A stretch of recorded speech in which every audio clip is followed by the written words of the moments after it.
How do you fall for the most dangerous man in Monaco, without even knowing his name? Celine Davenport was about to find out, because in 3 seconds, she'd collide with him in a way that would leave them both breathless. In 3 days, she'd be questioning everything her father taught her. And in 3 weeks, she'd have no idea the man she'd just met would become both her salvation and her cage. But none of that mattered right now. Right now, she was just a girl trying not to trip in her heels. The diplomatic residence lobby gleamed like old money, marble floors, crystal chandeliers. Celine navigated the corridor with the focused precision of someone who'd rather die than make a scene. She'd been in Monaco 12 hours. 6 months at La Condamine Gallery stretched ahead. Then Paris. That was the plan, until she saw him. Celine saw him the moment he entered the diplomatic residence lobby. Impossible not to. The man walked like he owned every room he entered, flanked by 2 security guards who moved with military precision. Dark suit, darker eyes, the kind of presence that made conversations stop mid-sentence. She froze halfway across the marble floor, her pulse kicking hard against her ribs, storm blue eyes locked onto hers, her breath caught. She couldn't look away. Celine's artist brain catalogued details she didn't want to notice. Mediterranean features, sharp jaw, a scar cutting through his left eyebrow. But his eyes stopped her completely, storm blue, the kind that warned of dangerous weather. He was looking directly at her. Fire licked through her veins, heat spreading across her skin. The questions hammered through her mind. Who is he? Why is he looking at me like that? Time slowed. The distance between them compressed into something electric, something that made her stomach clench, and her hands tremble around the folder she'd been carrying. 20 feet, 15, 10. His gaze held hers, unwavering as he moved closer with deliberate, predatory grace. Celine's heart hammered so loud she was certain he could hear it, panic clawing through her thoughts. I should move. I should look away. Then the world exploded. A deafening crash shattered the silence, metal screaming against marble, glass shattering, something massive hitting the floor with enough force to shake the chandeliers overhead. The sound was so loud it momentarily deafened her, making her ears ring. Celine's body jerked toward the noise, her mouth opening in shock, and then she was falling. No, not falling. Being taken down. Hard arms wrapped around her waist, yanking her sideways with brutal efficiency. Her back hit the marble floor, the impact knocking the air from her lungs. A solid wall of muscle pressed down on top of her, pinning her completely. One hand cradling the back of her head to keep it from cracking against the floor. Celine's hands came up instinctively, pressing against a chest that felt like warm stone beneath expensive fabric. Her fingers found the open collar of his shirt, bare skin, heat, the hammering of his heart against her palm. Her breath stopped, her entire body going rigid as the realization crashed over her. He's on top of me. I can feel him, she thought. Oh God, I can feel everything. The man covering her body was him, the one with the storm blue eyes. He was so close she could see silver flecks in his irises, feel his exhale ghost across her lips, smell cedar and salt and something darker that made heat pool low in her stomach. His weight pressed her into marble, his hand cradling her skull with surprising gentleness, while his chest moved against hers with each harsh breath. Celine's pulse thundered. She pressed her lips together, panic clawing through her thoughts. His heart is racing as fast as mine. I can feel the heat of his skin through my blouse. Stop thinking about how he feels, how he smells. Stop! One of the guards shouted from somewhere behind them. Clear, sir. The man above her didn't move immediately. His gaze locked onto hers, something electric passing between them. Then he pushed himself up with controlled strength, his hand still cradling her head. Celine stared up at him, chest heaving. Her fingers were still splayed against the warm skin visible through his open collar. The most attractive man I've ever seen just threw himself on top of me. And I don't want him to move. What's wrong with me? The thought slammed into her before she could stop it, panic and heat tangling in her chest. The man straightened to his full height, storm blue eyes scanning the room before returning to her face. Are you hurt? Celine's mouth opened, but no sound came out. He extended his hand. "Let me help you up." She took it, warm, calloused, strong, and he pulled her to her feet with effortless strength. He steadied her with a hand at her elbow. "I apologize, miss. We thought—" He glanced toward the source of the noise, jaw tightening. "We thought it might be a gunshot." Celine's eyes widened. "A gunshot?" She followed his gaze and her heart plummeted. Her piano. Her mother's baby grand piano lay on its side in the entrance hall, polished mahogany cracked like broken skin, strings exposed and tangled. Her chest constricted painfully. No, not the piano. Not Mom's piano. The thought tore through her before she could stop it. The mover stood frozen nearby, faces pale. One rushed forward, wringing his hands. "I'm so sorry, miss. The dolly wheel caught on the carpet edge." "It's fine." Celine's voice barely held steady. "Accidents happen." But her voice cracked on the last word, betraying her. The man went very still. When she glanced up, he was watching her with an intensity that made her skin prickle, like he could see straight through her composure to the grief underneath. His hand was still on her elbow. "Forgive me," he said quietly. "I reacted to what I thought was a threat. I didn't mean to frighten you." Celine shook her head. "You didn't frighten me. You protected me." "Thank you." Something flickered in his eyes. He released her elbow slowly, fingers trailing away. He offered his hand formally. "Alessandro Moretti, I had business meeting with your father this morning." The name hit her like a physical blow. Alessandro Moretti. "That's Alessandro Moretti," the one my father mentioned. The one who makes him choose his words carefully. Recognition slammed through her, cold and sharp. She forced herself to take his hand. "Celine Davenport, Ambassador Davenport's daughter." Recognition flashed across Alessandro's face, but not surprise. His thumb brushed once across her knuckles before he released her hand. He knew. He knew who I was before I said anything. The realization left her breathless. Alessandro's mouth curved slightly. "Welcome to Monaco, Miss Davenport." He turned to one of his guards, speaking rapid Italian.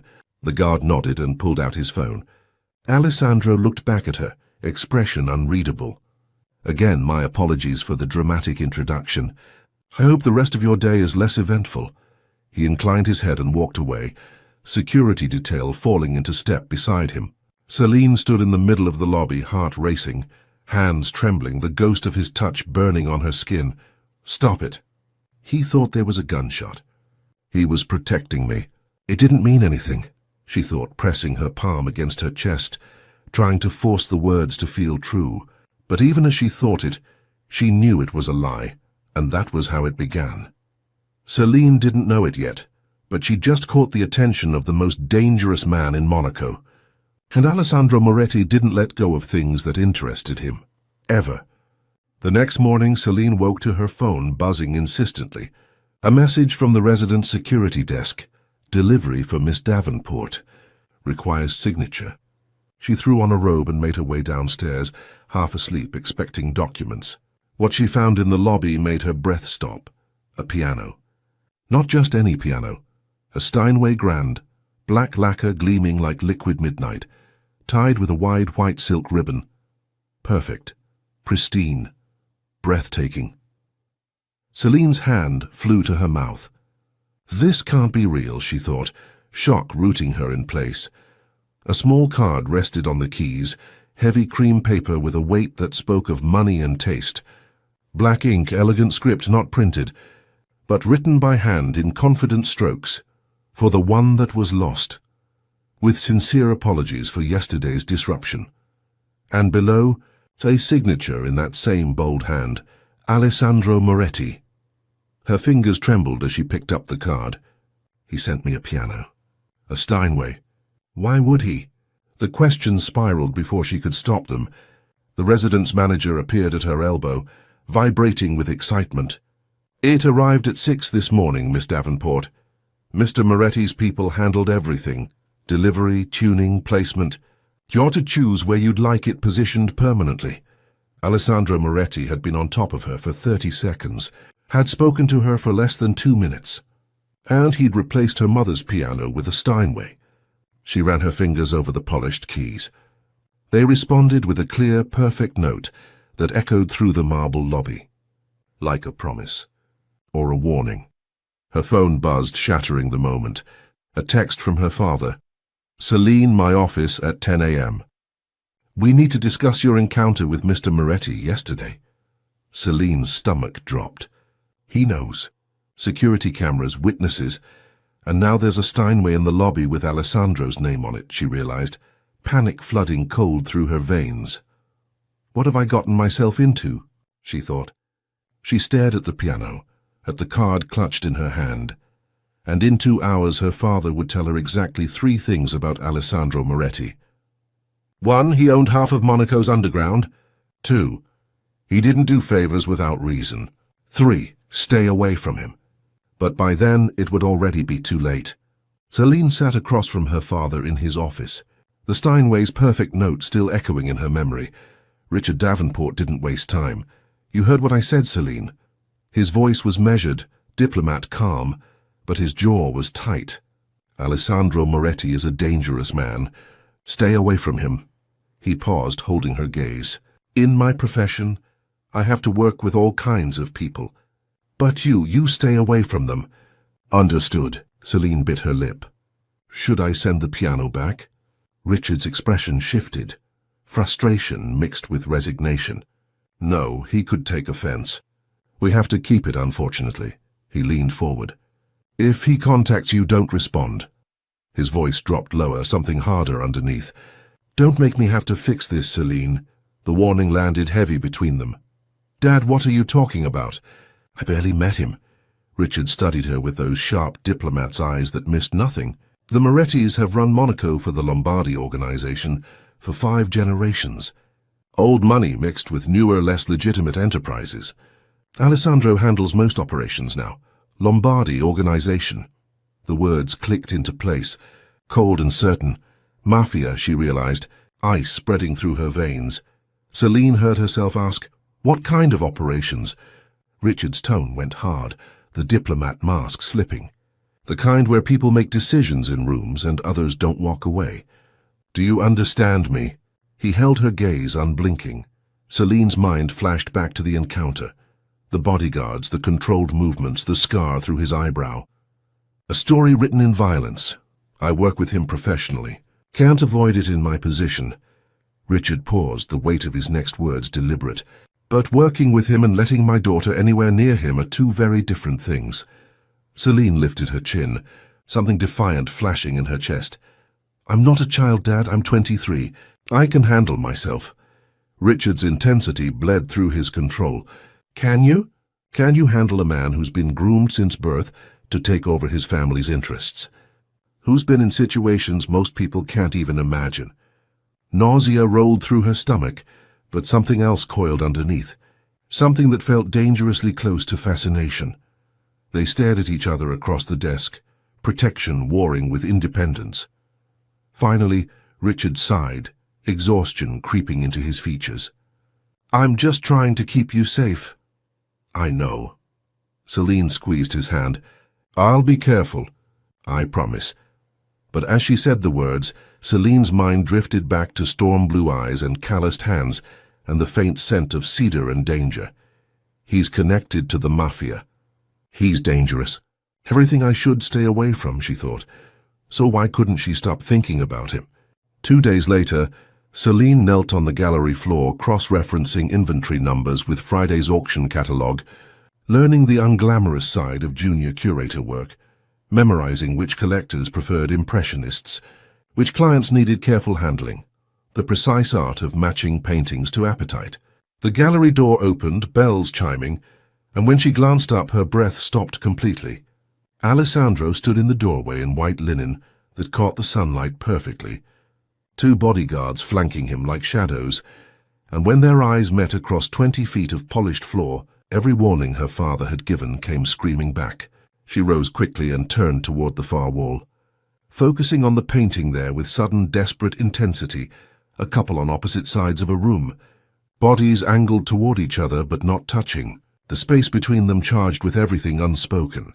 The brass plate read, "Study in Distance, Anaïs Laurent, 1959. Footsteps approached across the floor, quiet and deliberate, and then his voice came from right beside her. Interesting piece to hide behind. Celine's pulse kicked hard, but she forced herself to turn and meet his gaze. I'm not hiding, Mr. Moretti, I'm working. Alessandro's mouth curved as he studied the painting with what seemed like genuine interest.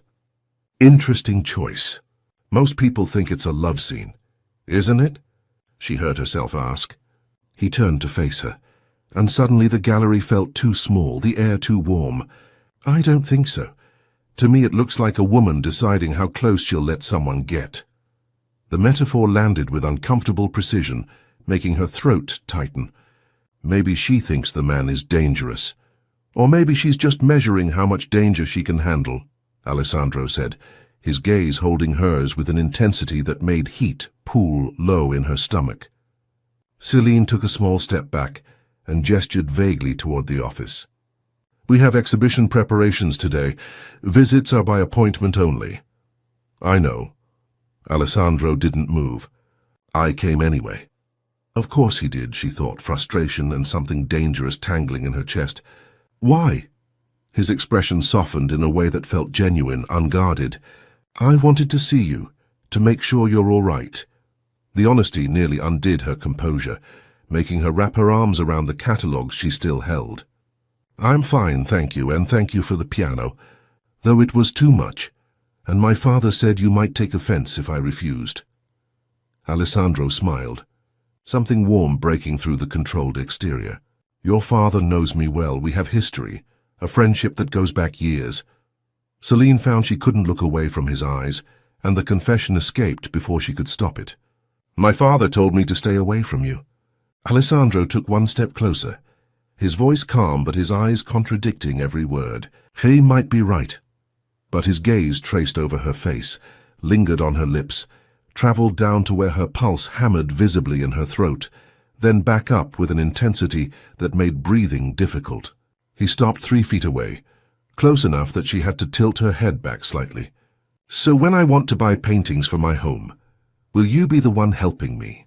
Heat flooded her face as she bit her lip, trying desperately to maintain professional distance. I'm just a newly graduated assistant, Mr. Moretti. Madame Aubert would be better suited. Alessandro looked down with a genuine smile that made him look younger, less controlled, more dangerous. I want your help. I need fresh eyes, modern perspective. She felt her own smile threatening despite every warning echoing in her head. But I don't make appointments to come here. Mr. Moretti, that's not how galleries work.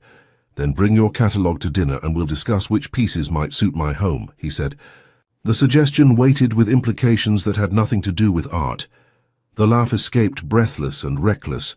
Mr. Moretti, I can't know your style without seeing your home.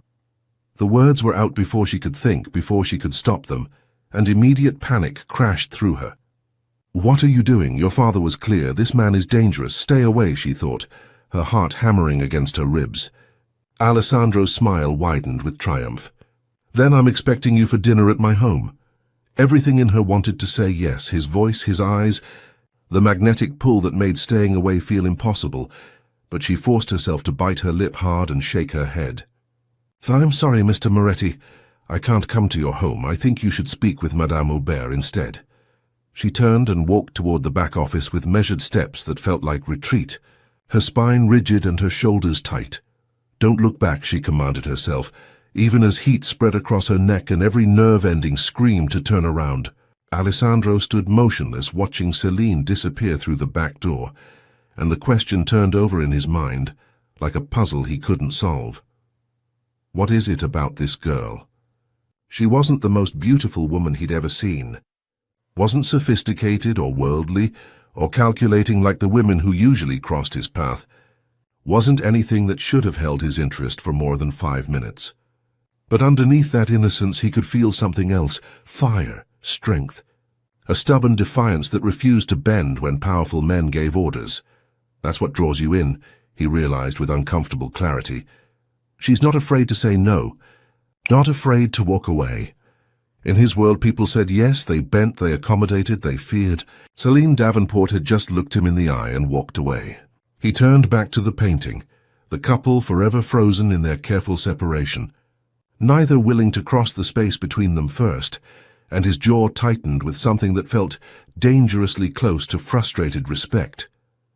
Staying away from you would be best, Celine, he thought, the words hollow even as they formed, for both of us. But even as he walked toward the exit with his bodyguards falling into step beside him, Alessandro knew it was a lie. Because Celine Davenport had just become the most interesting thing in Monaco, and Alessandro Moretti didn't walk away from things that interested him, ever. Madame Aubert appeared from the back office as soon as Alessandro's guards closed the door behind them, her sharp eyes bright with curiosity. "What were you discussing with Monsieur Moretti, chérie? If he's considering purchasing, this would be very important for the gallery." Celine felt heat creep up her neck again as she set down the catalogues with hands that wanted to shake. "Yes, he's interested in acquiring pieces for his home, but he specifically requested that I show him at dinner at his residence." She paused, forcing the next words out. I declined. Madame Aubert's perfectly shaped eyebrows lifted, something like surprise mixed with concern crossing her elegant features. "Though that would have been an important opportunity for the gallery, ma chérie, but if he made you uncomfortable, I cannot insist." She touched Celine's arm lightly. "Perhaps we could both visit his home together, no? That way you wouldn't be alone." Madame Aubert turned and walked back toward her office, leaving Celine standing among the paintings, with her thoughts spinning in directions she knew were dangerous. Just business, she thought, the justification forming before she could stop it. If I sell him a painting, it could be good for my career here, and Madame Aubert would be there so I wouldn't be alone. The rationalizations came faster now, each one weakening her father's warnings a little more. Maybe Dad is being overprotective. After all, Alessandro gave me a piano worth more than most cars. He's been nothing but polite. Maybe I was too harsh with him. She moved toward the window almost without thinking, and her breath caught when she saw Alessandro on the street below, his bodyguards opening the car door as he prepared to leave. No time to overthink this, she realized, her heart suddenly racing with decision. Celine grabbed a gallery business card from the reception desk and pushed through the front door before courage could abandon her. "Mr. Moretti," she called out, her voice carrying across the narrow street. Alessandro turned, surprise flickering across his features, before his mouth curved into a smile that made her stomach flip dangerously. "Yes, Celine?" She stopped 3 feet away, close enough to see the interest sharpening in his eyes, and forced herself to say the words before panic could stop her. "I'm accepting your dinner invitation. I'll come tonight with the catalogue." "Don't mention Madame Aubert yet," some instinct whispered. "He might decline if he knows she's coming." Alessandro's smile widened, genuine pleasure breaking through his controlled exterior. "I'm very glad to hear that, Celine." He stepped closer, leaning down until his breath ghosted against her ear, his voice dropping to an intimate murmur. "Be ready at 8. I'll send a car for you." Celine's pulse kicked hard at his nearness, at the way his cologne surrounded her, cedar and danger and something darker that made thinking difficult. "Please have it pick me up here at the gallery, not at the residence." Alessandro pulled back slightly, understanding flickering in those storm blue eyes, along with something that looked dangerously close to amusement. He nodded once, his expression saying he knew exactly why she didn't want her father to see. "Of course." He turned and slid into the back seat of his car with fluid grace, the door closing with an expensive click, and Celine stood on the street watching the vehicle disappear around the corner. "What have I just done?" she thought, but underneath the panic was something else. Anticipation, excitement, the dangerous thrill of stepping off the edge of something she couldn't take back. She turned and walked back into the gallery, already wondering what she would wear and whether her father would somehow find out. But most of all, she wondered why the thought of spending an evening with Alessandro Moretti made her feel more alive than she had in months. Celine texted her father during lunch. "Having dinner with Madame Aubert tonight, don't worry about me." That afternoon she'd bought a red dress on impulse, and now at 7:45 she stood in the gallery's back office, wearing it with her light brown hair, pulled into a soft half-updo, waiting for Madame Aubert. Her phone rang. "Sherry, I'm so sorry. My husband is ill. We're heading to the hospital. You should cancel if you don't want to go alone." 7:55. The car would arrive in 5 minutes. Celine closed her eyes and drew a slow breath. "I can do this," she told herself. "He's my father's friend. What danger could possibly happen in a few hours over dinner?" Headlights swept across the windows as a black car pulled to the curb. She grabbed the portfolio and walked out with determined steps. The car climbed Monaco's winding hillside roads, the city sprawling below in a cascade of lights against the darkening Mediterranean. Celine watched the view through tinted windows, trying to calm her racing pulse. Her phone buzzed suddenly, making her jump. An unknown number. She opened the message, her eyes widening as she read, "Stay away from him. Turn back, now." Celine's breath caught, her fingers tightening around the phone until her knuckles went white. "What does this mean?"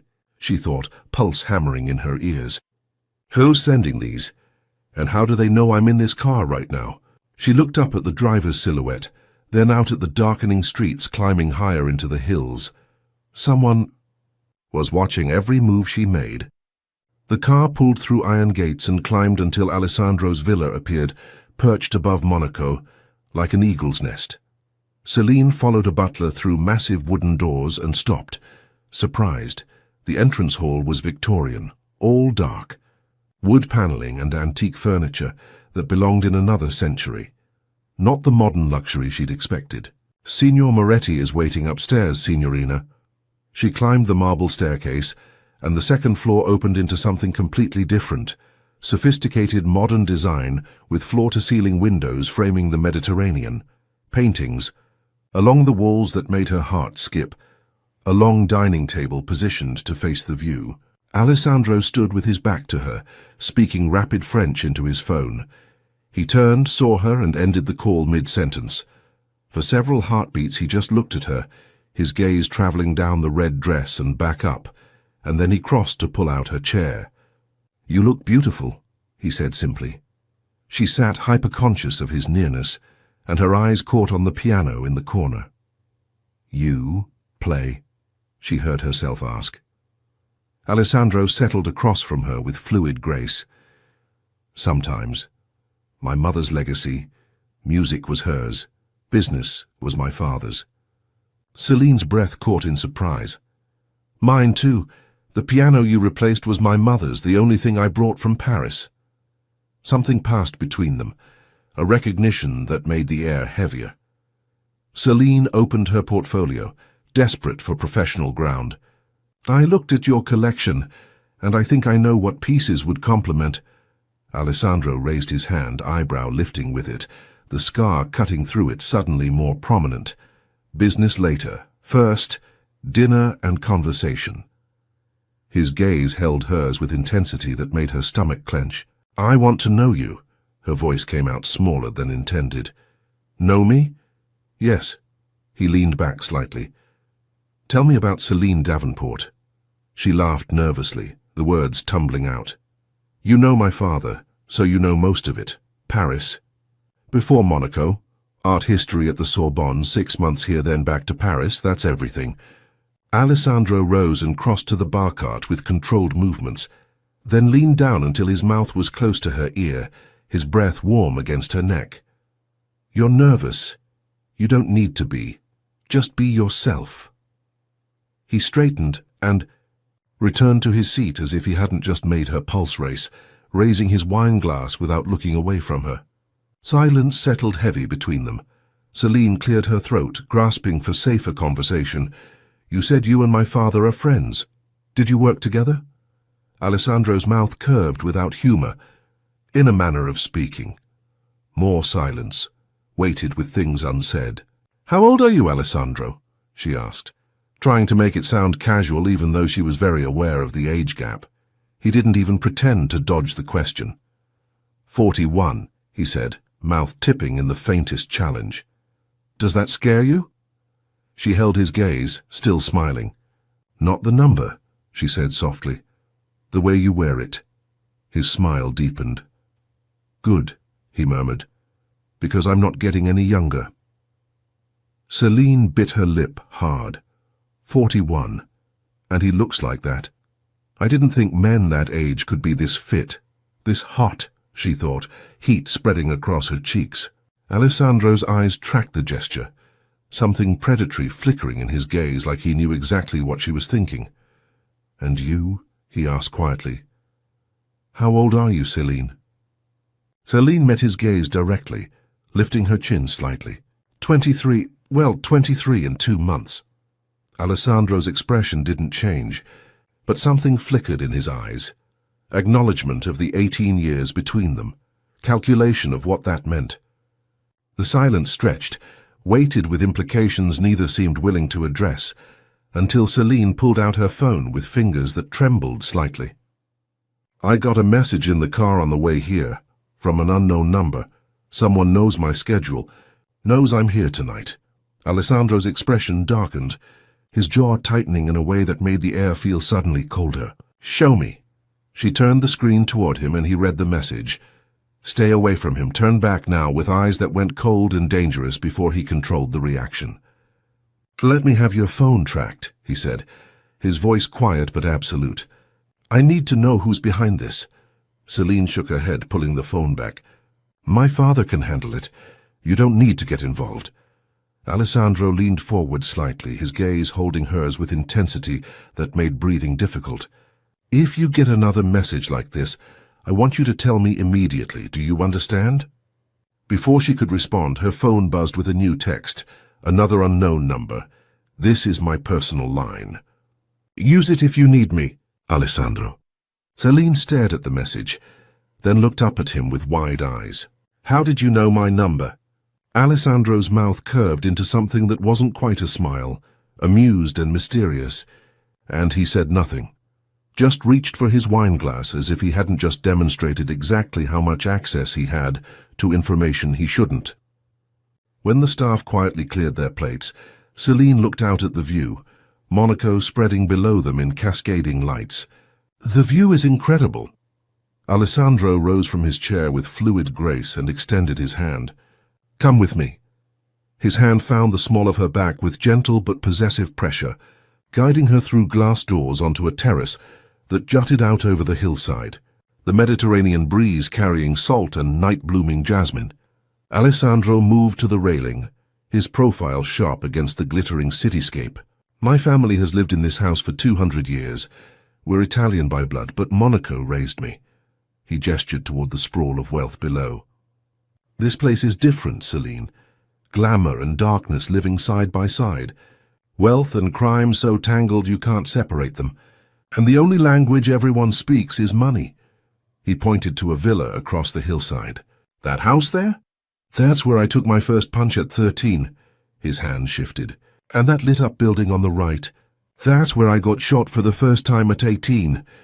Celine turned to stare at him, shock cutting through the romantic atmosphere. "Shot? You've been shot?" Alessandro nodded once, matter of fact. "A few times." Her fingers reached up almost without permission, hovering near the scar cutting through his eyebrow, and he didn't pull away, just watched her with those storm-blue eyes that saw too much. "And this scar?" Alessandro's expression softened, something almost boyish breaking through. "That one I got at 22, fighting over a girlfriend who definitely wasn't worth it." His fingers rose slowly, tracing along her jawline with a touch so light it barely registered as contact, and then his hand shifted, sliding down to her dress strap with deliberate slowness. "What are you doing?" Celine asked, her breath catching as he eased the red strap down over her shoulder. Alessandro's gaze dropped to the skin he'd just exposed, and his expression went very still, focused on something just below her collarbone, a thin white line barely 5 inches long that disappeared beneath the fabric of her dress. "How did you get this scar?" he asked quietly, his fingers hovering above the mark without touching. Celine's eyes widened, shock and confusion warring in her chest. "How did you even see that?" It's barely visible." Alessandro looked up, meeting her gaze with intensity that stole her breath. "I always see everything, Celine." She pulled the strap back up quickly, covering the scar, her heart hammering for reasons she couldn't quite name. "It was a car accident, when I was just a kid." Alessandro turned away, looking out at the city below, and silence stretched between them, heavy with things he wasn't saying. Then he spoke, his voice quiet and careful. "I was the one who pulled you from that car 14 years ago in Paris." He paused, letting that land. "I was the one who put you in the ambulance. That's how I know about the scar."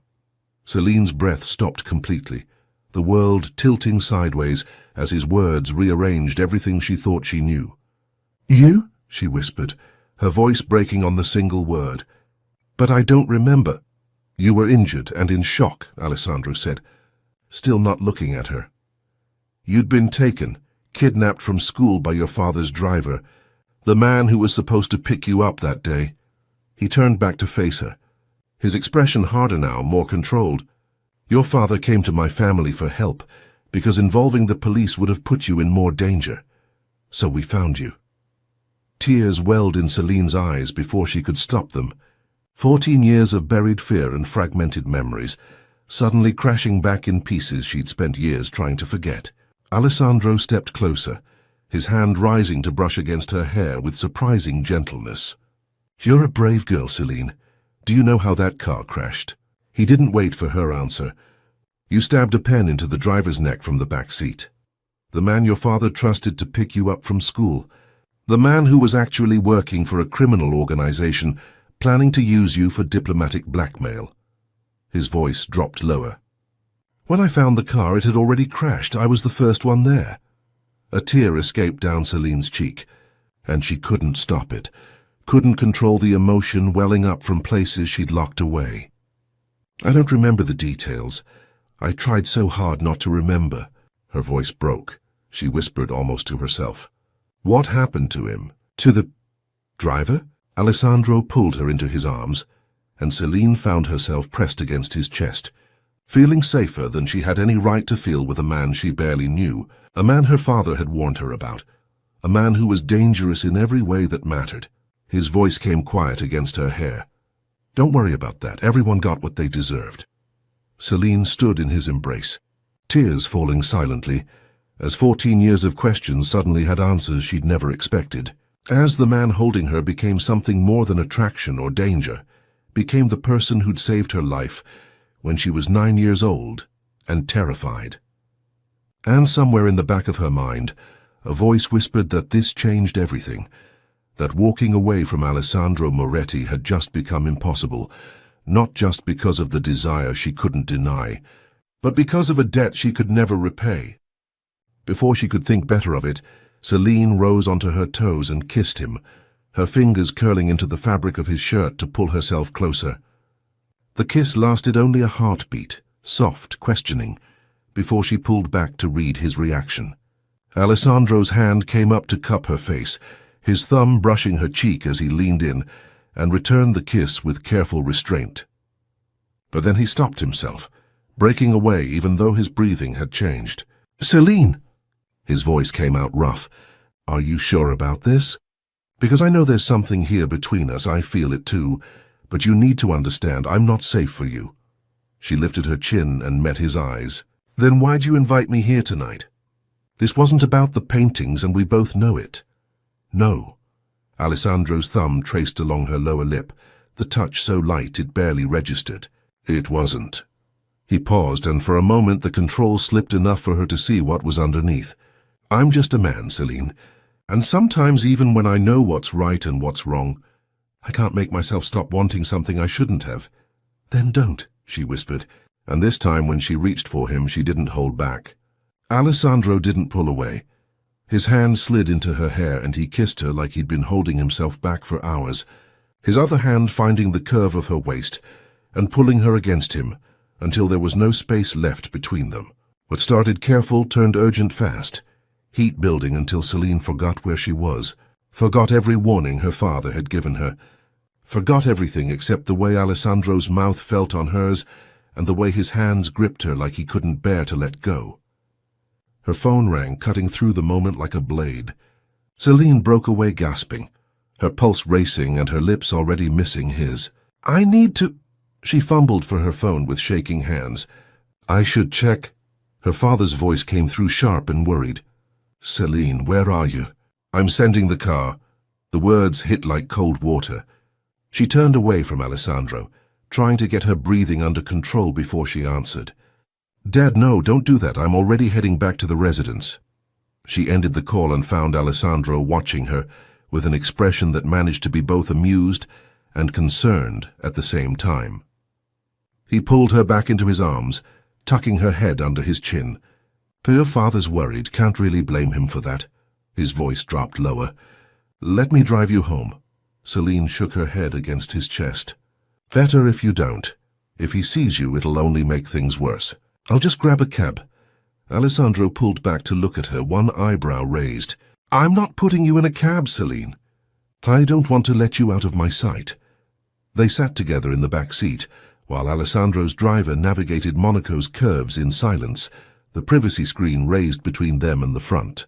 Alessandro found her hand in the darkness and laced his fingers through hers like it was the most natural thing in the world, his thumb drawing circles on her palm that made it hard to think about anything else. Celine had never felt anything like this before.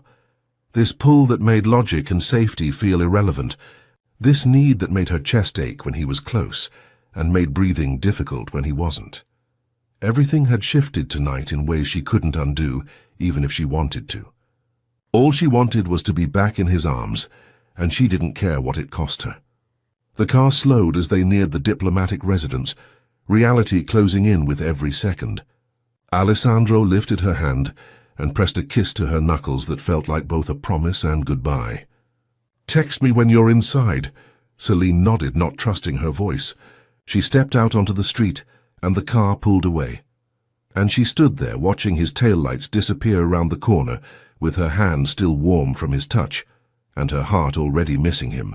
Celine lay in her bed staring at the ceiling, unable to sleep, her mind replaying the moment Alessandro had pulled her close and kissed her like she was the only thing in the world that mattered. Heat spread through her body just thinking about it, the way his hands had felt in her hair, the way his mouth had moved against hers, the way every nerve ending had come alive under his touch. She'd never felt anything like that before, never wanted anyone the way she wanted him, and the intensity of it scared her almost as much as it thrilled her. Her phone lit up on the nightstand. Unknown number. She opened the message, and ice flooded her veins. "If you don't stay away from him, you have no idea what's coming for you."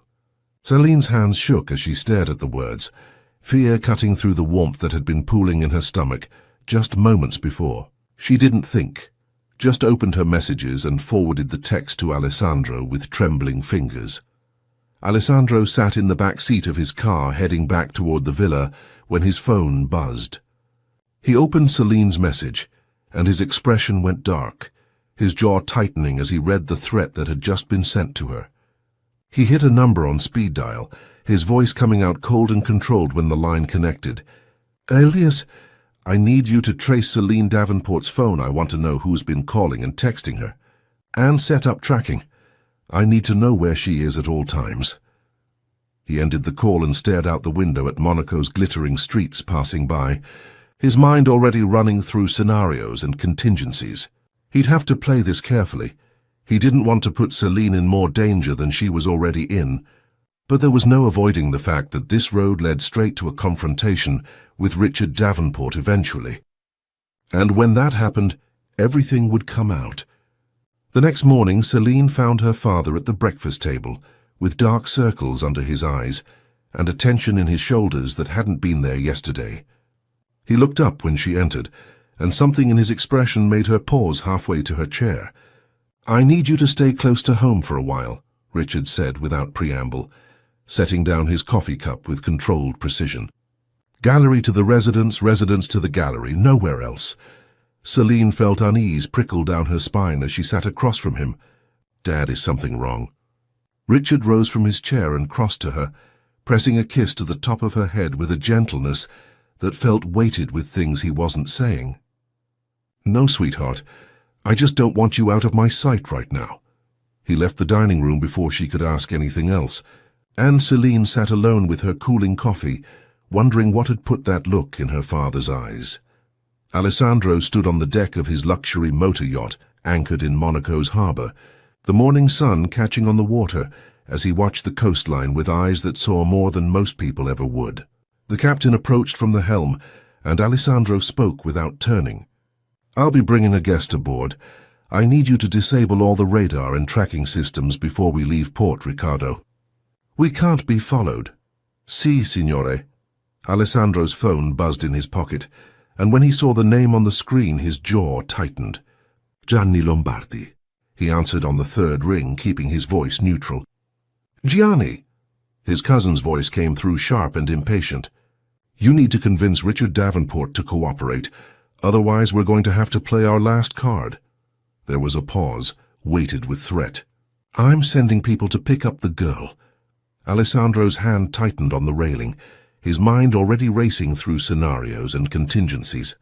"Leave that to me," he said, his voice coming out calmer than he felt. "I've already got the girl." Silence on the other end, then Gianni's laugh, cold and satisfied. "Good, keep her close, cousin. We might need her sooner than we thought." The line went dead. Alessandro stood on the deck staring at Monaco spread before him like a jeweled trap. And for the first time in his life, he understood what it meant to be caught between loyalty and something that felt dangerously close to love. He had Celine's trust now, had her attention, maybe even the beginning of her heart. And he was about to use all of it to keep her alive. Celine pressed her fingers to her temples, staring at the same Monet reproduction that had sat unsold on Galerie Aubert's wall for 3 months. Another thrilling Tuesday in paradise, she thought, right as the doorbell chimed. Alessandro Moretti walked in like he owned the place. 2 bodyguards blocked the door behind him. Celine's pulse kicked hard. Into the rim of her glass she breathed, "Why is he here?" Alessandro stopped at the counter, his stormy blue eyes fixed on hers. "I've come to get you." Celine gripped the edge of the counter, forcing her voice steady. "I can't, I'm working." Alessandro's mouth curved into that dangerous smile. He didn't even look away from her as he called out, "Madame Aubert?" Her boss materialized from the back office instantly. Madame's calculating gaze swept between them. "Monsieur Moretti, how wonderful to see you again." Alessandro never looked away from Celine. "Miss Davenport will be showing me some pieces this afternoon." "At my yacht." Madame's smile sharpened. "Of course." "Celine, get your things." Celine's cheeks burned. But Madame..." Her boss's voice stayed polite but firm. "Celine, now."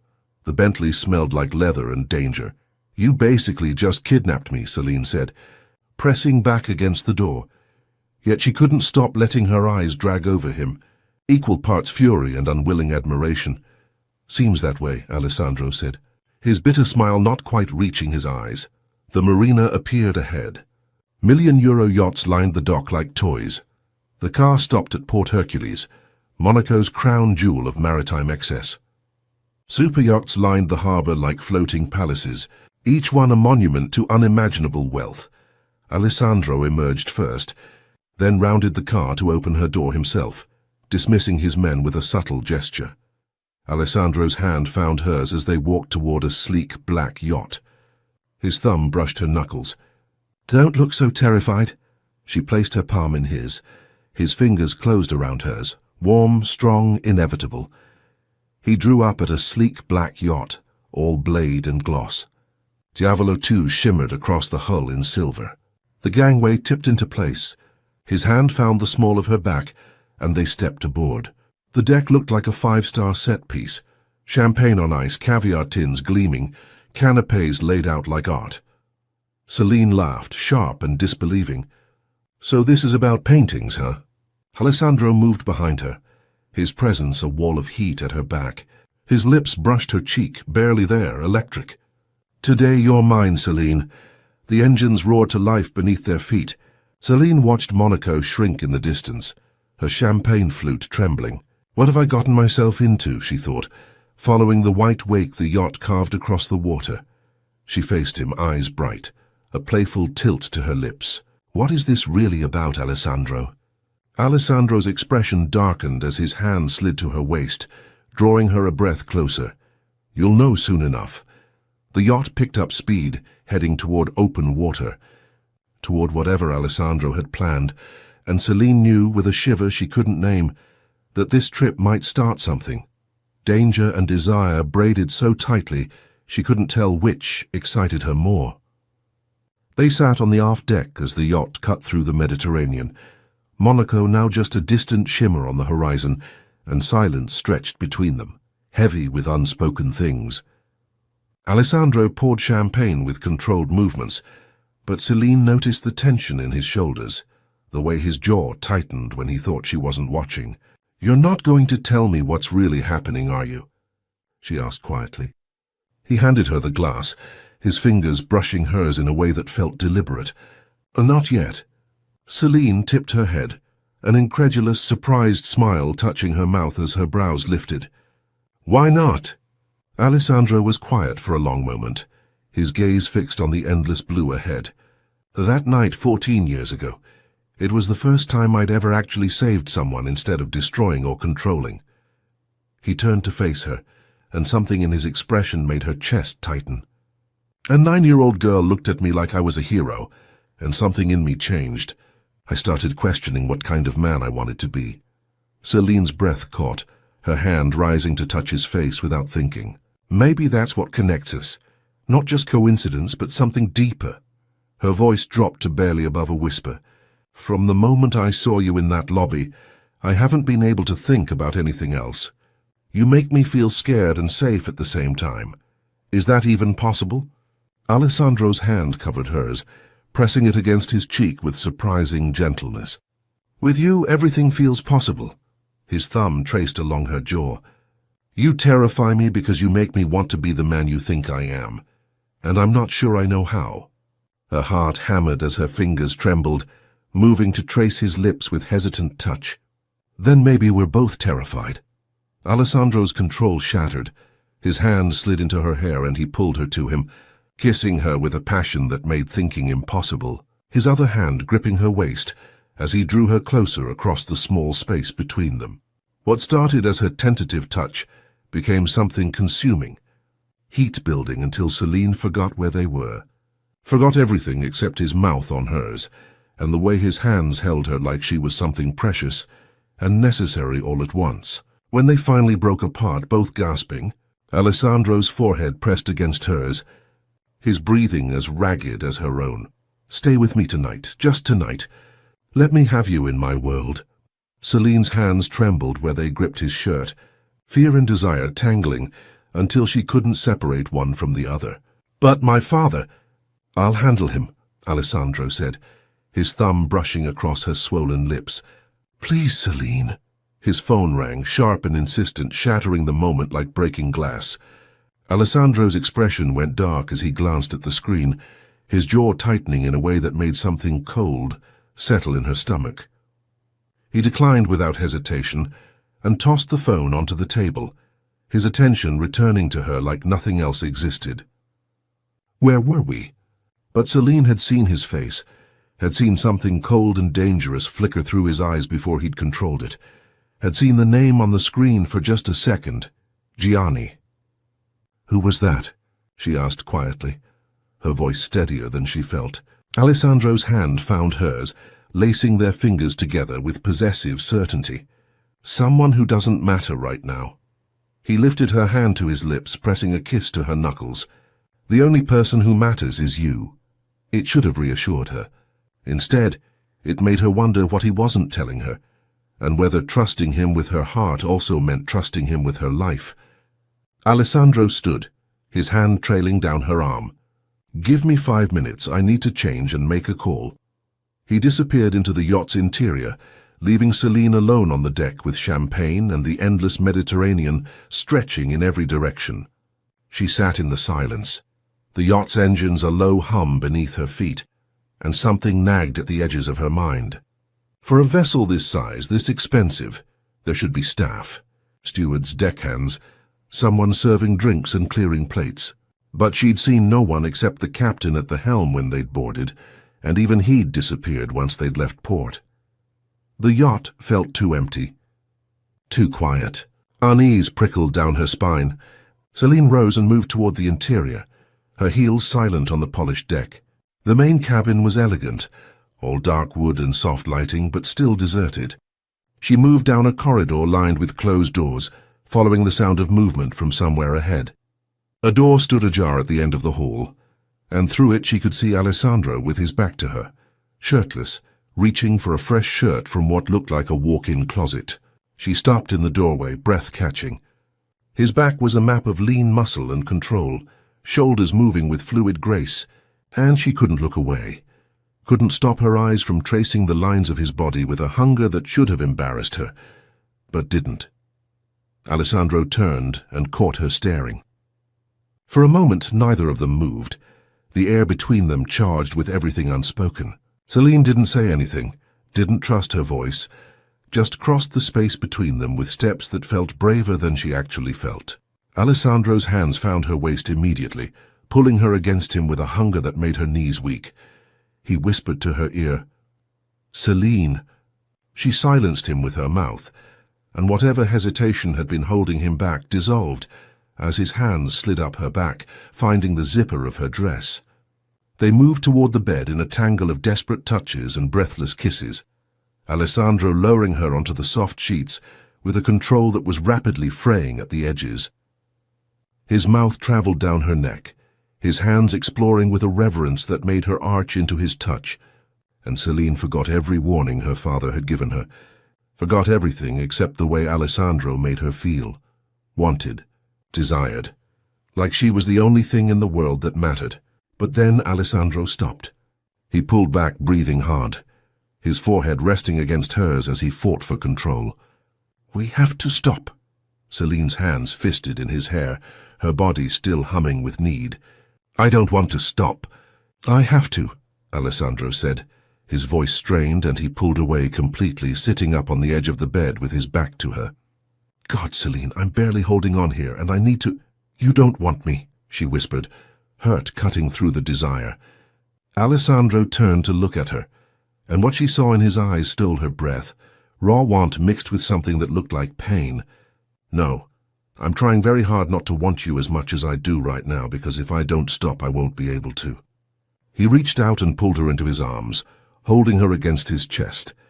"Listen to me carefully, because what I'm about to tell you is important." Celine's pulse kicked up for entirely different reasons now, unease creeping back in. "I called your father 15 minutes ago and told him you're with me." Her eyes widened, shock cutting through everything else.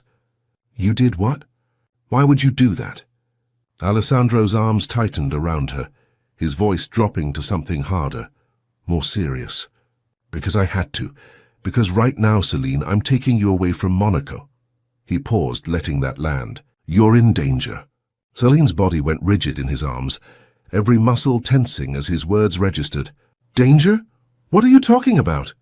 She tried to pull away, to put distance between them, but Alessandro's arms tightened around her, holding her against his chest with gentle but absolute restraint.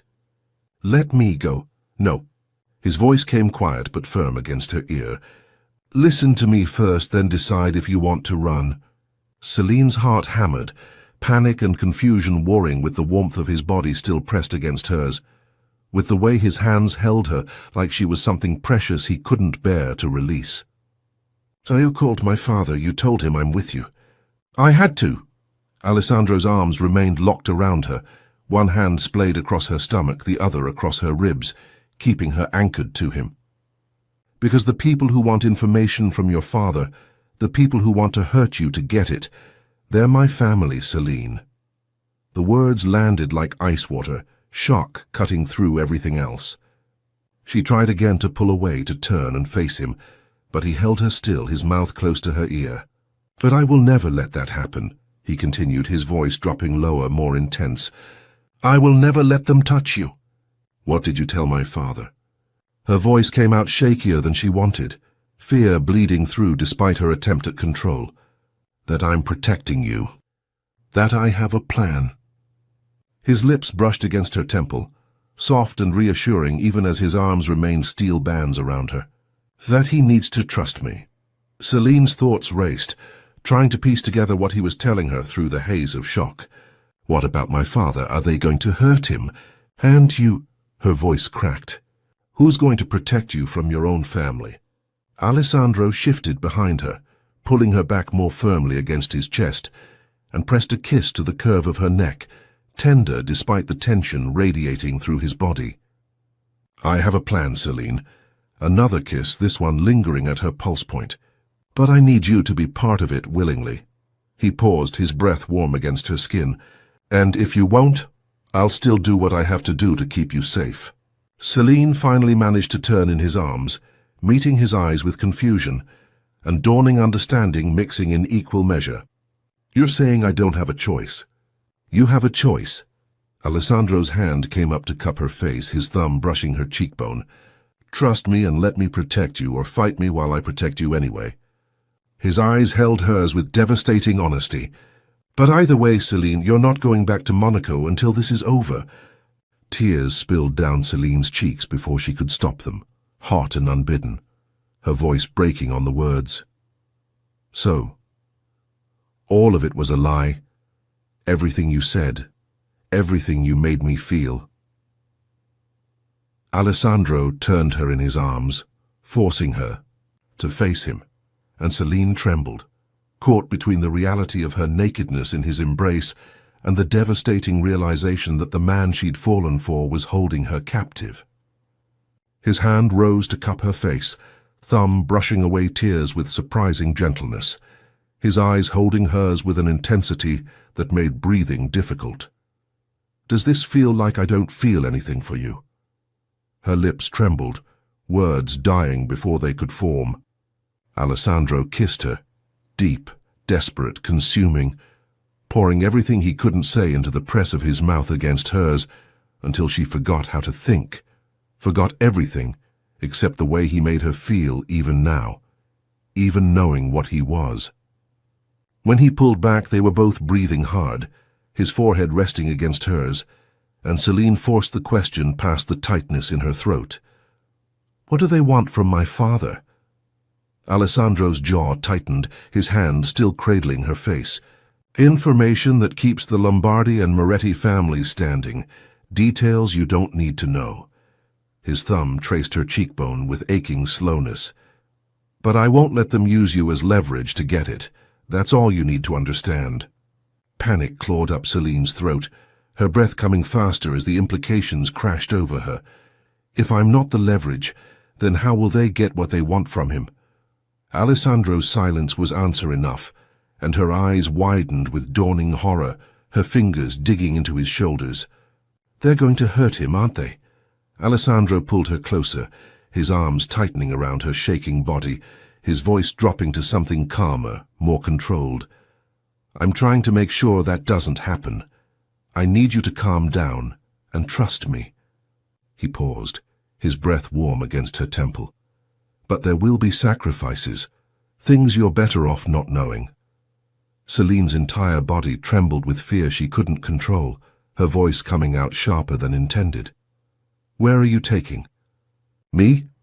Alessandro smoothed her hair back from her face, his touch gentle despite the steel in his voice. "There's an island off the coast, Corsica. I have a secret small villa there, completely off the grid. No one will find you." She pulled back enough to meet his eyes, searching his face for answers he wasn't giving. "And the plan? What's the plan, Alessandro?" He leaned close until his mouth was against her ear, his voice dropping to barely above a whisper. "You're going to marry me." Celine's breath stopped completely, shock rendering her motionless, and when she finally found her voice, it came out strangled. "What?" Alessandro pulled back to meet her eyes, his expression serious, controlled, absolute, one hand sliding to the back of her neck to hold her gaze to his. "If you become mine, officially, legally mine, then you become family." His grip tightened fractionally, and no one touches family without starting a war they can't win. The car wound through Corsica's coastal roads as dawn broke over the Mediterranean, painting everything gold and pink, but Celine saw none of it, just stared out the window with tear-swollen eyes, her mind a chaos of fear and disbelief. Alessandro's hand found hers on the seat between them, his fingers lacing through hers with gentle insistence.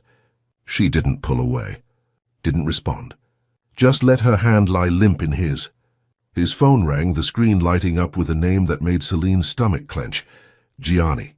"Is that him?" Her voice came out flat, emotionless. The one who wants to hurt my father? Who wants to hurt me? Alessandro declined the call and tucked the phone away, his grip on her hand tightening. No one is going to hurt you. Celine finally turned to look at him, anger cutting through the numbness. Where are we going? The villa? Alessandro met her eyes, his expression unreadable. We have something urgent to take care of first. Then we'll go home.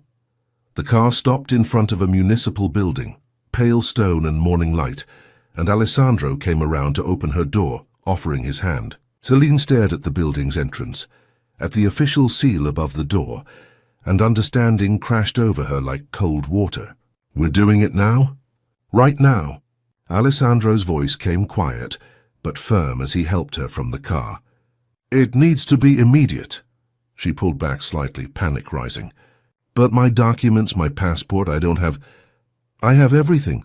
His hand found the small of her back, guiding her forward. It's all arranged.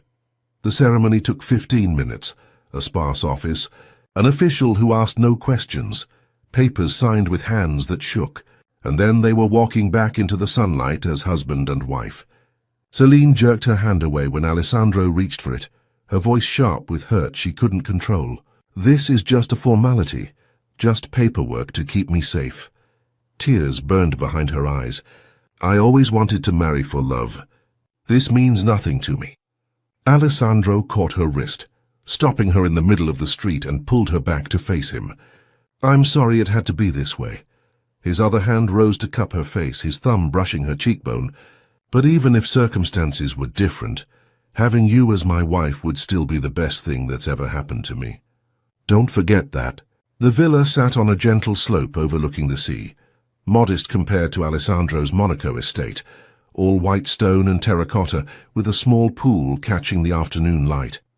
Inside, everything was cream and camel tones, simple elegance, and a breeze from the open window stirred Celine's hair as she stood in the middle of the living room, feeling displaced from her own life. I need to talk to my father, she said, without looking at Alessandro.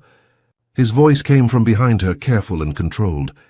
I need to arrange some things first, make sure the lines are secure. Then you can speak to him. Celine turned to face him, exhaustion and fear and anger all tangled together. When? Soon. Alessandro moved closer, his expression softening fractionally. I promise. Alessandro reached for his phone when Celine's hand shot out and caught his wrist, her grip surprisingly firm. No. Her voice came steady despite the fear still swimming in her eyes. You talk to me first. Alessandro's jaw tightened. Celine? Don't. She pulled the phone from his hand and set it on the table between them. If I'm really your wife now, if my last name is legally Moretti, then I'm part of this whether you want me to be or not. Which means I need to know everything. No more protecting me from information I have a right to know. Alessandro studied her for a long moment. And something shifted in his expression, recognition that the woman in front of him wasn't the terrified girl from an hour ago. All right, sit down. My cousin Gianni runs the Lombardi organization. Alessandro began, pacing the villa's living room. The Morettis have worked with them for 5 generations. 6 months ago, the European Union opened an investigation into organized crime finances. They're preparing to freeze billions in assets, bank accounts, properties, shell companies. He turned to face her. Your father, through his diplomatic work, has access to the union's classified list. That information would give Gianni time to move money before the freeze happens. Celine's stomach clenched. And when my father refused, Gianni ordered me to use you as leverage. Alessandro's voice came flat, factual. Get close to you, take you, force your father's cooperation through threat of harm. So yesterday, the yacht, everything you said... Celine's voice cracked despite her attempt at control. Was supposed to be part of the plan, yes. Alessandro crossed to her, sitting on the coffee table so they were eye level. But from the moment I got you on that boat, everything changed. I called your father, told him you were safe, told him I was protecting you instead of using you. We've been working together since yesterday, since I made the choice to betray Gianni's orders. Celine searched his face. Why should I believe you? Because if I was still following Gianni's plan, you'd be in a very different situation right now. Alessandro's hand rose to cup her face. And because I'm about to let you talk to your father so he can confirm everything I just told you. After Richard confirmed the timeline and his trust in Alessandro's protection, after Celine had cried against her father's voice coming through the encrypted line, she stood in the villa's living room, trying to process everything. So what happens now? She asked. Gianni's expecting that list. What are you going to give him? Alessandro ran a hand through his hair, frustration bleeding through his control. That's what I've been trying to figure out. I can't give him fake information. He'll verify it. I can't give him nothing. He'll come after you. Celine paced to the window, her mind working through the problem despite her fear. What about art? Converting assets to art. Alessandro turned to look at her. Art came to mind, but it's too slow. You buy a Picasso, you wait months or years to sell it properly. Gianni needs liquidity in weeks, not years. What if you didn't have to sell it? Celine turned back to face him, energy building in her voice. There was a collector at the gallery. Used his art as collateral for loans. Art-backed loans. Got 80% of value in cash immediately. Alessandro straightened, his full attention locking on her now. Immediate liquidity. Private banks do it all the time. You buy a piece for 10 million, next day you get 8 million in cash using it as collateral. Legal, fast, and the EU can't touch it. But even with loans we'd need ongoing cash flow, gallery rental programs. Celine was thinking faster now. Open a private gallery, lease pieces to collectors. They pay 10 to 15% annually. You keep ownership. They get prestige, you get steady legal income. Alessandro stared at her and something shifted in his expression, genuine admiration mixed with something deeper. You just solved weeks of problems in 2 minutes. He crossed to her and kissed her, not desperate but grateful, and when he pulled back, his eyes held hers with intensity that made breathing difficult. I need to call Gianni now. Gianni Lombardi answered sharp and impatient. Where the hell have you been? Alessandro's voice went cold and controlled. All business now. I have the list, and I have the girl. Silence on the other end, then Gianni's voice came careful, calculating. You got it? Davenport gave it up. I have what we need, Alessandro replied, his tone giving nothing away as his eyes found Celine's across the room. But this needs to be presented properly, to the council in person. 2 days, Sicily. Villa in Taormina. Why can't you just... Gianni started, irritation bleeding through. Because this is bigger than a phone call, Gianni. Alessandro's voice hardened with authority. 2 days. I'll bring everything. Documentation, the girl, the solution. You want this done right, we do it face to face. More silence as Gianni calculated his options. Finally, fine, 2 days. And Alessandro, the girl better be under control. She is, Alessandro said flatly, ending the call before Gianni could push further. Tension radiated from his shoulders as he set the phone down. You didn't tell him the plan, Celine said quietly, watching him carefully. No. Alessandro turned to face her, his expression serious. Gianni thinks I have the list from your father. He thinks you're my prisoner. When we get to Sicily, you'll help me present the art strategy to the council. That's when they'll learn the real plan. His jaw tightened. And that's when they'll learn you're my wife, not my hostage. Celine's stomach clenched with nerves she couldn't quite control. He's going to be angry. He's going to be furious, Alessandro confirmed, crossing to her and cupping her face with both hands. Which is why you stay next to me at all times. You don't speak unless I tell you to. You don't look at anyone I haven't introduced. And if anything feels wrong, you get behind me immediately. I understand, she whispered, her hands coming up to rest against his chest. His thumb brushed across her cheekbone with surprising gentleness. 2 days, and then we walk into the lion's den together. The night before Sicily, Celine stood on the villa's terrace watching the Mediterranean stretch endlessly under moonlight, her mind too restless for sleep. She heard Alessandro's footsteps before she felt his arms slide around her waist from behind, pulling her back against his chest with gentle possession. Celine, he murmured against the curve of her neck, his lips brushing her skin as he spoke. I know you're still angry with me, still processing everything that's happened. I had to handle things the way I did to keep you safe. His arms tightened fractionally. But you, even 14 years ago when you were just a terrified little girl, I saw that fighting spirit in you. You've never stopped having it, that fire under all the softness. It's what draws me to you in ways I can't resist. Celine turned in his arms to face him, her eyes searching his in the moonlight, and Alessandro's hand rose to cup her face with aching tenderness. All of this, the danger, the complications, it'll be over in a few days, he continued, his voice dropping lower, more intimate. And you'll be free. You're so young, you have your whole life ahead of you. So many things you should experience. He paused, his thumb tracing her cheekbone. But I need you to know something. When this is over, the only thing I want is for you to stay as my wife for real this time. I don't want to lose you, Celine. His eyes held hers with devastating honesty. But whatever you decide, I'll respect it. Celine's fingers rose slowly to trace along his jaw, following the line up to the scar cutting through his eyebrow, that mark of violence that somehow made him more real, more human. She said nothing, just let her touch linger for a heartbeat longer before pulling away and walking back inside without a word. Alessandro stood alone on the terrace, his hands gripping the railing as he stared out at the dark water. He'd faced violence, betrayal, death threats, had lived his entire life navigating danger without flinching. But standing there in the quiet night, Alessandro felt something he'd never experienced before, a tightness in his chest that made breathing difficult, an ache in his heart that had nothing to do with physical pain and everything to do with the terrifying possibility of losing the one thing he'd never expected to find: love. The private jet touched down in Palermo under late afternoon sun, and the second Celine's feet hit the tarmac she felt it, that sick twist in her gut that told her they were walking into something dangerous.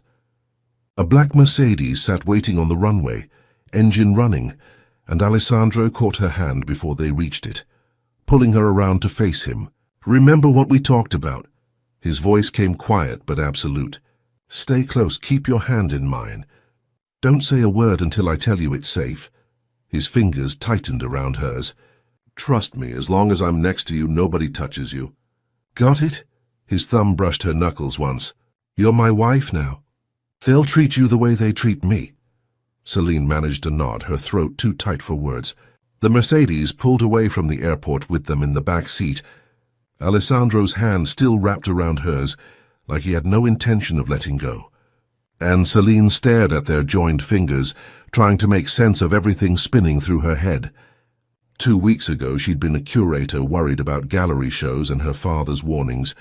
Now, she was sitting in a car heading toward a meeting with the kind of men her father had spent years trying to protect her from. Married to someone she'd known for 14 days. And somehow, impossibly, the scariest part wasn't the danger. It was how badly she wanted to stay when this was over. Alessandro had taken her, lied to her, forced her into marriage to keep her safe, and she should hate him for all of it. Should be planning her escape the second they got clear of this mess.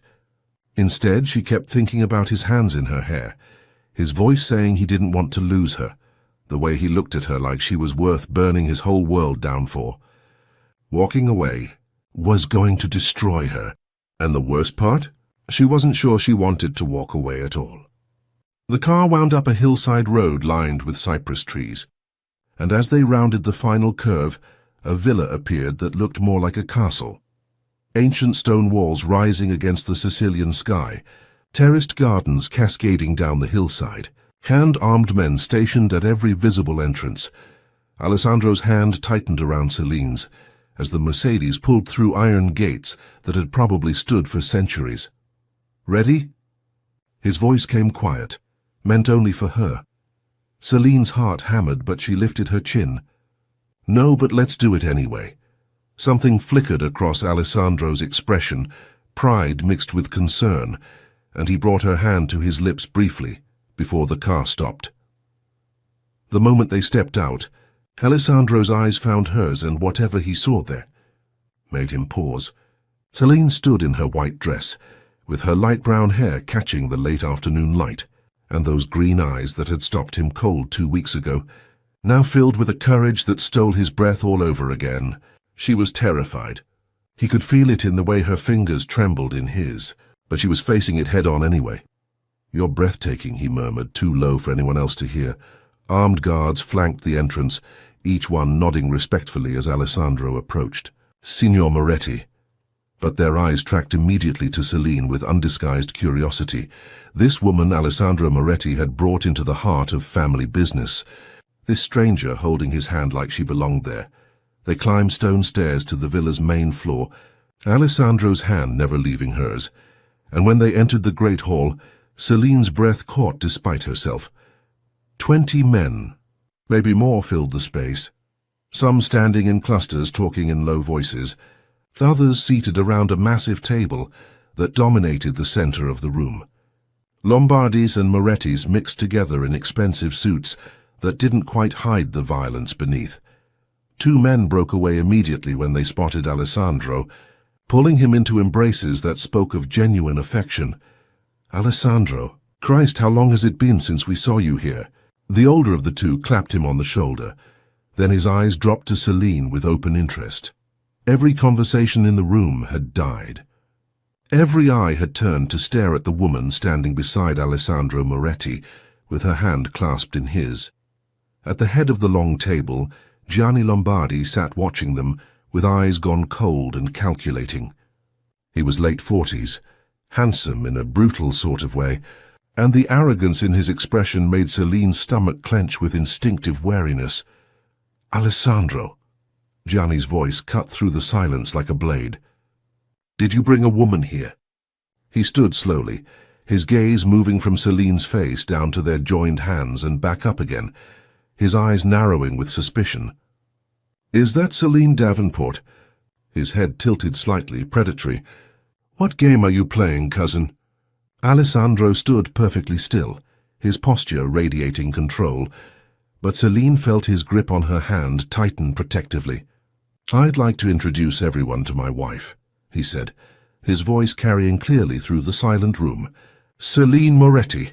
The room erupted, voices rising in shock and confusion. But Gianni's reaction cut through everything else.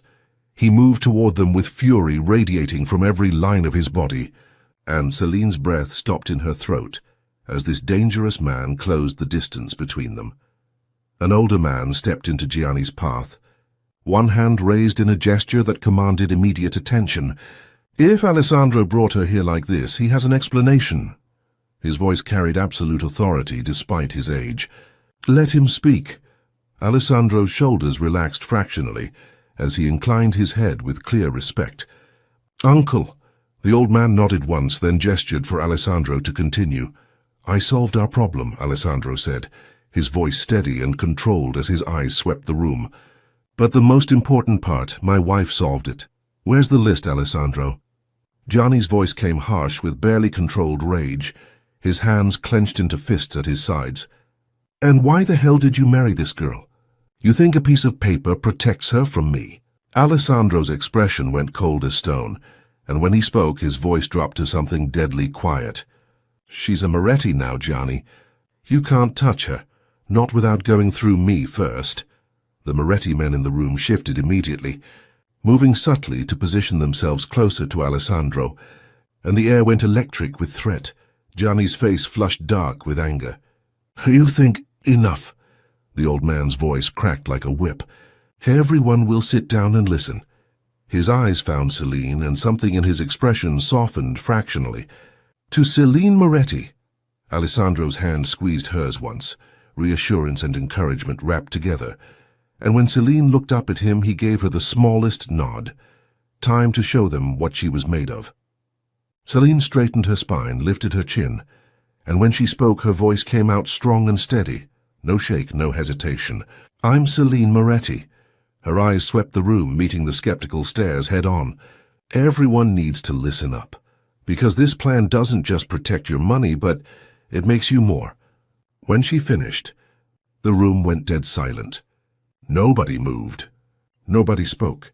They just looked at each other, processing, and Celine's heart hammered even though her face stayed calm. Alessandro's head dipped. And she caught the smile he was trying to hide, pride mixed with something deeper, that made her chest feel tight in a good way. Enzo Moretti pushed himself up from his chair and crossed to where she stood. He held out his hand, his lined face shifting into something almost warm.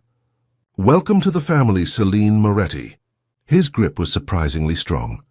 His eyes cut to Alessandro. "My nephew made a smart choice. Entertaining one, too." Gianni stood at the window with his back to everyone, shoulders tight, not saying a word. Around them, voices started picking up. Not angry, just excited, like men who'd just spotted an angle they'd missed. "It's completely legal. Nothing the EU can freeze. This actually works!" Alessandro's voice cut clean through the noise. "Gianni." Every head turned toward the man at the window. "As head of the Lombardi family, we need your sign-off."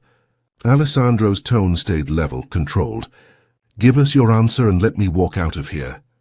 "With my wife." Gianni turned slow, and Celine's hand squeezed Alessandro's involuntarily, as this dangerous man crossed the room toward them with deliberate steps. He stopped right in front of Alessandro, eyes hard. "You went—" "Against my orders." Alessandro stepped forward, closing the gap between them, his voice dropping low. "I didn't go against you. I grabbed the girl, fell for her, married her, and fixed our problem. In that order." Gianni stared at him for what felt like forever, and Celine couldn't breathe while these two men sized each other up with years of family shit hanging between them. Then Gianni's mouth curved, not quite a smile, but close, and he pulled Alessandro into one of those rough embraces that looked like it might turn into a fight, but didn't. "Then congrats. Cousin," Gianni's voice carried across the room, "on the marriage and the solution." When they broke apart, Alessandro nodded to the room. "With your permission, I'm taking my wife on our honeymoon." His hand tightened around Celine's. "I sent the implementation plan to everyone's phones. We start tomorrow." He turned. Celine's hand locked in his, and they walked toward the exit at a pace that looked casual but felt like barely controlled escape. Voices rose behind them as they hit the stairs, arguments, questions, excited planning. But Alessandro kept moving, kept holding her hand, kept putting distance between them and that room full of dangerous men. They didn't speak until the Mercedes pulled away from the villa, and even then Alessandro just brought her hand to his mouth and kissed her knuckles like she'd just saved his life. "You were incredible," he said against her skin. Celine let out a shaky breath, adrenaline finally catching up, and leaned into him when his arm came around her shoulders. They'd walked into the lion's den, and somehow they'd walked back out alive. The Mercedes pulled up to the diplomatic residence in Monaco 3 hours after they'd left Sicily, and Richard Davenport stood waiting at the entrance like he'd been watching for their arrival. The second Celine stepped out of the car, she broke into a run, and Richard caught her in his arms, with the kind of desperate relief only a parent who'd thought they might lose their child could understand. "Dad!" Her voice broke against his shoulder. "You're safe." Richard's arms tightened around her. "Thank God you're safe." When they finally pulled apart, Richard turned to Alessandro and extended his hand, his grip firm despite the conflict clear in his expression. "Thank you for protecting her, and for—" he paused, jaw working. "For saving her again." Alessandro inclined his head respectfully as he accepted the handshake. "Sir."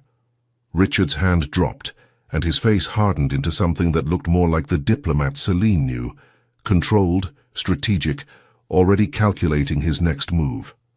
"But now I need to ask you to stay away from us. From her. Permanently."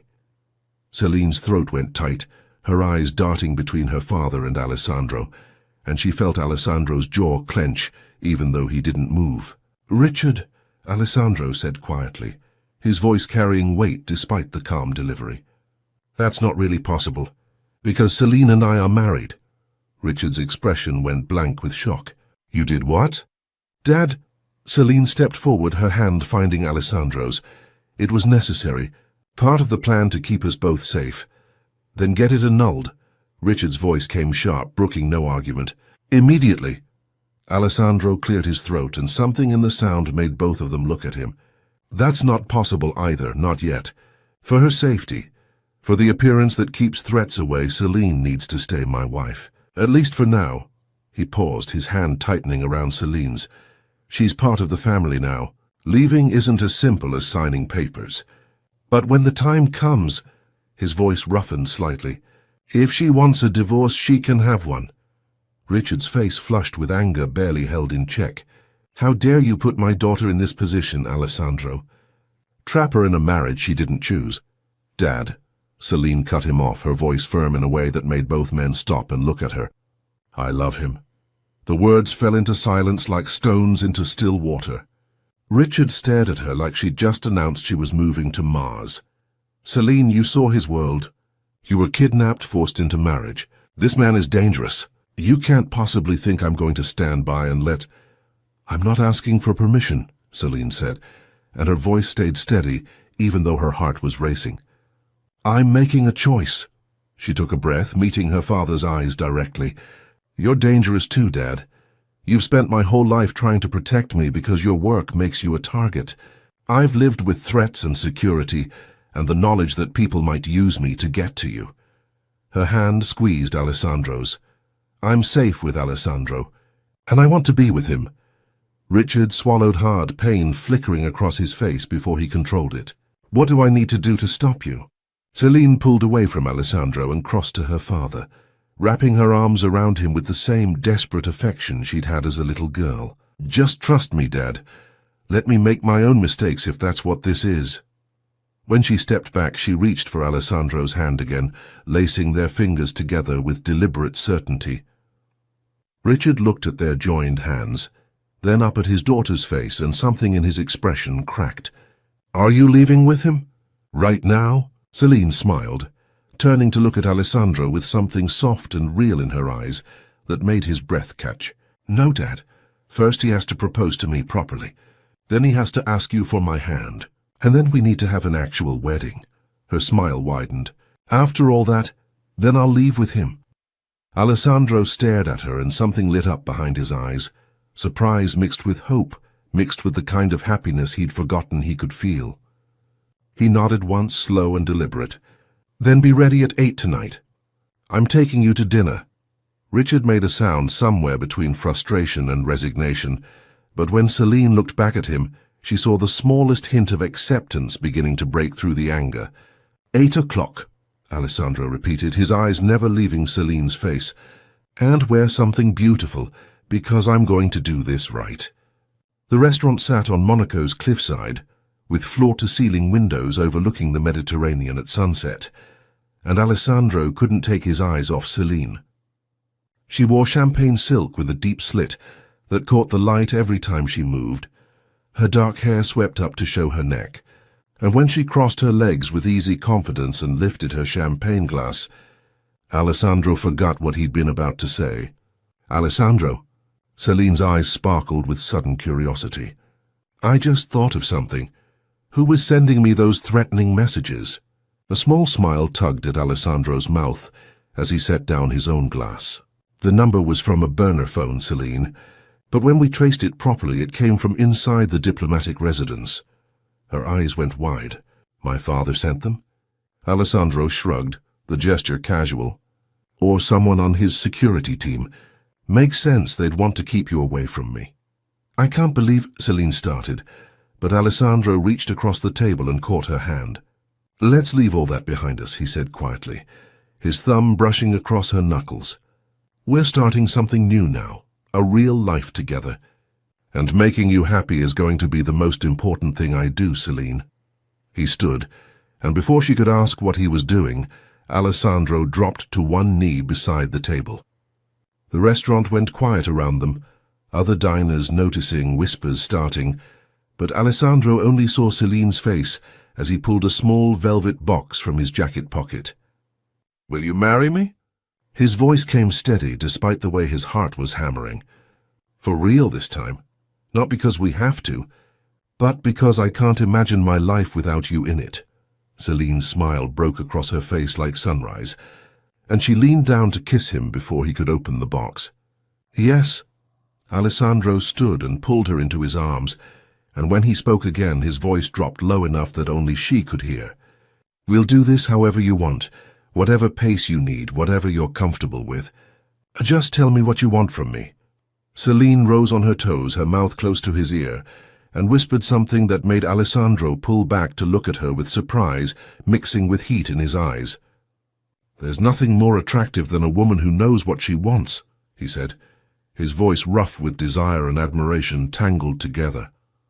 He took her hand, and they left the restaurant without waiting for the check, and the drive back to his villa passed in charged silence, hands clasped, eyes meeting, anticipation building with every passing second.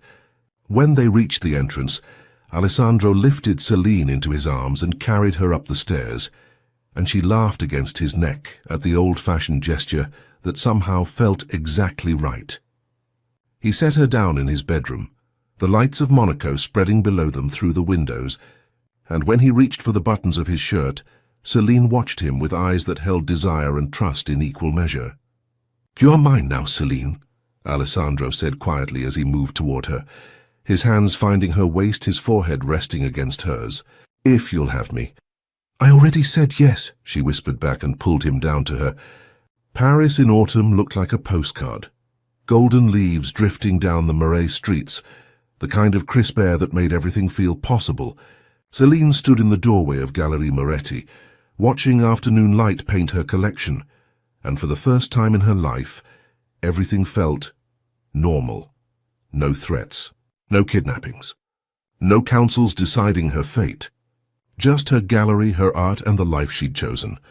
Alessandro had stepped back from the family business entirely, and they'd built something beautifully ordinary in Paris, an apartment in the 4th arrondissement, Sunday mornings at the bakery, dinners with friends who had no idea about Alessandro's past. The gallery had been featured in Vogue Paris last month, Celine's curation making waves in the art world on her own merit. Critics were calling her eye for emerging artists exceptional, and she'd done it herself. That mattered more than anything. It was perfect, well, mostly perfect. "Signora Moretti." Marco stood in front of a Rothko with a notebook, scribbling furiously. The way he uses color to create emotional depth, see how the red vibrates against the orange? Intentional anxiety made visible. Celine blinked, surprised by the sophisticated analysis. "That's actually very good." "You taught me well," Marco said with a smile, "though I still prefer the Kandinsky. Speaks to the soul." Across the gallery, Luca was closing a sale with the confidence of a seasoned dealer. The brushwork is derivative of the Vienna Secession, but the matte finish subverts traditional gilt. Commentary on how we value art, yes? The customer nodded enthusiastically. "I'll take it." That's when Alessandro walked in, and the look on his face said he'd witnessed this surreal scene through the window. He found Pietro near the entrance reading Understanding Modern Art, completely absorbed. "Pietro," Alessandro's voice came out strangled, like a man watching his careful plans unravel. "What are you doing?" Pietro looked up with the enthusiasm of a new convert. "Impressionism chapter, signore. Monet painted the same haystack 50 times. You're supposed to be working." Alessandro gestured vaguely at the door. "I am working," Pietro said, looking genuinely confused by the objection. "But Signora Moretti says if we're here 8 hours a day, we should understand what we're looking at." "My security team has become art critics," Alessandro said flatly, watching Marco take another photo of the Rothko. Celine appeared at his elbow, barely containing her laughter. "They're here all day, amore. What did you expect?" "I gave them tours and they got interested." "Very interested," she added, her eyes dancing with amusement. "Luca's taking night classes at the Sorbonne, and Marco cried in front of the Dega last week. I hired trained professionals," Alessandro muttered, running a hand through his hair. "You've turned them into museum docents." "Cultured museum docents," Celine corrected with a grin. "Also, Marco sold 3 paintings last month. Better numbers than me." They both started laughing, helpless, ridiculous laughter at the absurdity of watching deadly serious bodyguards transformed into passionate art enthusiasts. "You know what the most dangerous part of our life is now?" Alessandro asked when he could breathe again, pulling her close. "What's that?" Celine looked up at him with eyes still bright from laughing. "Listening to Pietro's opinions on postmodernism," he said, his mouth quirking. "He has so many thoughts." "Welcome to normal life, Mr. Moretti," Celine said, rising on her toes to kiss him, "where the biggest threat is pretentious art discussion." Alessandro's arms came around her waist, his forehead pressing to hers with contentment he'd never thought possible. "Remember our actual wedding? 3 months ago in Nisa, with the white dress and my father trying not to cry?" Celine's smile went soft with the memory. "And you definitely crying?" "I wasn't," Alessandro started to protest. "You were absolutely crying when I walked down the aisle," she said, cutting him off with another kiss. "It was perfect. This time because we wanted to, not because we had to."